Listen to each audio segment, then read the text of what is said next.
চাঞ্চল্যকর এবং আলোচিত শিশু রামিসা হত্যা মামলার রায় আজ ৭ই জুন যে রায় ঘোষণা হলো বিজ্ঞ আদালত কর্তৃক, সত্যি এটা প্রশংসনীয় এবং নজিরবিহীন। কারণ অতি স্বল্প সময় অর্থাৎ ১৯ দিনের মাথায় এই রায় ঘোষণা হয়েছে এবং সর্বোচ্চ সাজা দেয়া হয়েছে।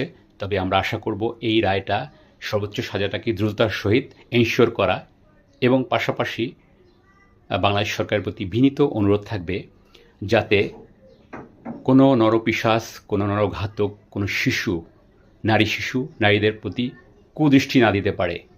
কুদৃষ্টি দিলেই অর্থাৎ তাদের কিছু ডিস্টার্ব করা, শ্লীলতাহানির চেষ্টা করলেই তাদেরকেও এমন ধরনের শাস্তি এনশিওর করতে হবে যাতে তারা ১০ বার ভাবে যে না, আমরা ধর্ষণ করলে তো আমাদের সর্বোচ্চ সাজা যেটা দ্রুততার সহিত বাংলাদেশ এখন করবে, কিন্তু ছোট ছোট বিষয়গুলো অর্থাৎ মাথায় আনা, এই যে মেয়েদেরকে উত্ত্যক্ত করা, ডিস্টার্ব করা, এইটা করলেও তারা যে কোনো বড় ধরনের শাস্তি পাবে সেটাও এনশিওর করতে হবে বাংলাদেশ সরকারকে। এটা অনুরোধ জানাচ্ছি। পাশাপাশি যেটা আবারও বলছি, এই এই নরঘাতক সোহেল ও তার স্ত্রীর যে সাজা, সর্বোচ্চ সাজা কার্যকর করতে হবে, এটা বিনীত অনুরোধ থাকবে।